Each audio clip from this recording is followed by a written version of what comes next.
강의를 시작할 텐데요. 일단 이제 용어상에 좀 나오는 것들을 우리가 좀 키워드 좀 정리해보면 디아스포라라는 용어 그것을 먼저 살펴보겠습니다. 아시다시피 디아스포라는 원래 유대인들의 이사하는 문제죠. 그러니까 타율절 전개 되겠고요. 우리 2018년 9월 20일에서 11월 25일까지 전시가 있었죠. 장기 천년을 기념해서 우리가 어떤 전시를 하겠다 했을 때 이 코리안 디아스포라는 상당히 매력적인 주제였다고 할 수 있습니다.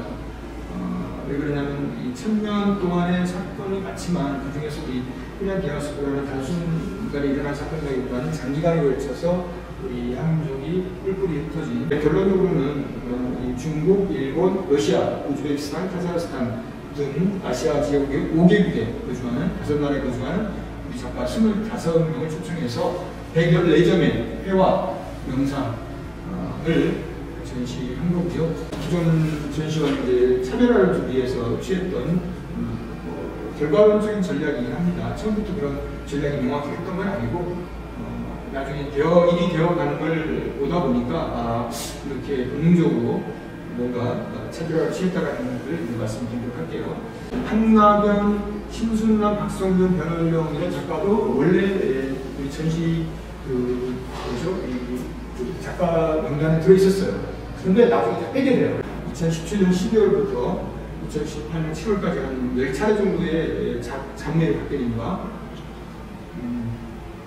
그리고 이제 일본, 오사카, 교토, 도쿄, 중국, 북경, 하얼빈, 신양, 단둥, 러시아, 사할린, 러시아 모스크바나 레닌그라드 쪽은 가보지 못했어요. 5개국이지만 러시아 본토까지는 아니라는 말씀드리고 여기서 이제 작가들을 거의 한 5, 60명을 만났고요. 이 중에서 한 25명이 이제 전시에 초청이 된 거죠. 조선족은 바로 중국에 사는 동포들이죠. 중국 동북 삼성에 사는 동포들이 조선족인데, 자, 이분들이 동북 삼성에만 머물지 않고 중국 55개 소수민족 중에서 또 조선족도 부각을 못합니다. 그래서 뭐 북경에서부터 상하이, 항주, 소주 안 가있는 데가 없죠. 자기가 혈통적 근원이 한반도라는 것을 자의식처럼 갖고 있고, 또 현장에서는 현재에서는 소수자이죠. 그래서 이제 소수자이기 때문에 차별을 겪게 되는 거죠. 연맹에 대한 내에서도 한국 학생만, 조선족 학생만 있는 게 아니라 한족 학생들이 들어오게 되는 거예요. 그러면서 이제 학교의 공용어가 이제 더 이상 조선어가 아닌, 한국말이 아닌, 그래서 이제 3, 4세대로 가게 되면 우리말을 잘 하지 못하는 경우가 있고요. 여러 전시와 차별화하기 위해서 한 3가지 전략을 취했다고 했었는데, 이미 한국에 소개된 바 있는 작가, 한나경부터 변월령까지의 유명한 작가들, 원로 작가보다는 현지 조사를 통해 만나거나 소개를 받은 신분 작가 중에서 전시의 기획의도에 맞는 작가와 작품을 선정했다.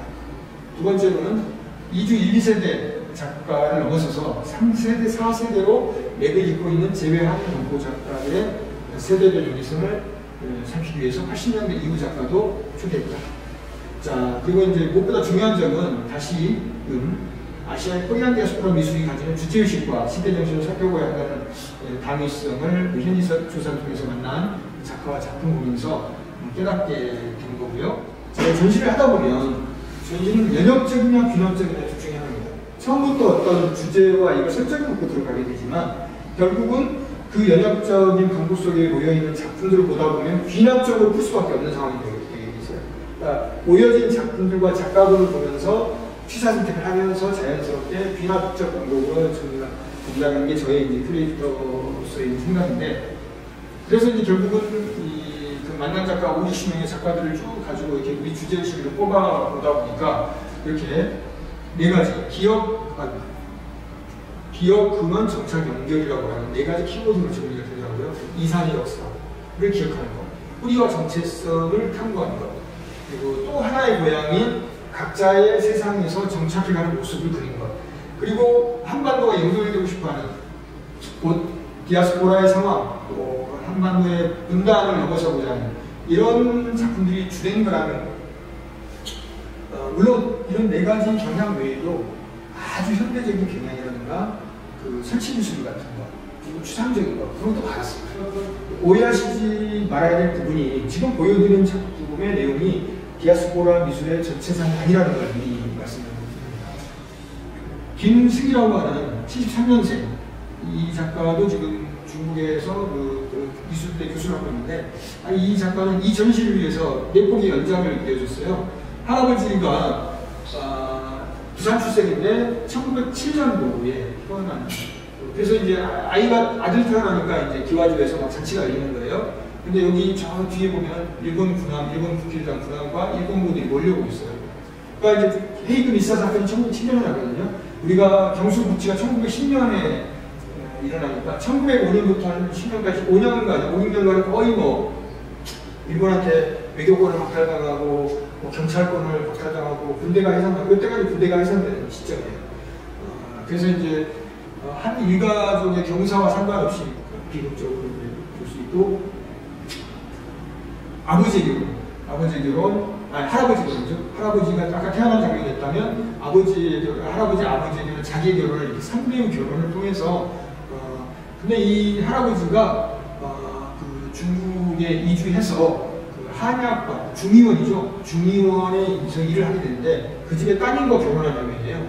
이 한의원 그 한약관 주인장께서 데리고 있는 이 할아버지를 잘 보신 모양이죠. 그래서 사위 삼아가지고 중국에 정착을 했던 모습, 아버지와 이제 어머니가 결혼하는 모습, 그리고 자기 자신이 결혼하는 모습을 통해서 중국에서 조선족들이 그 4대가 풀이내리는, 3대가 풀이내리는 그런 장면을 이렇게 연출해줬어요. 그림을 그려줬습니다. 그래서 마지막으로 이제 오했던 작가들이 이제 그 학술 포럼을 하고 찍은 사진이고요.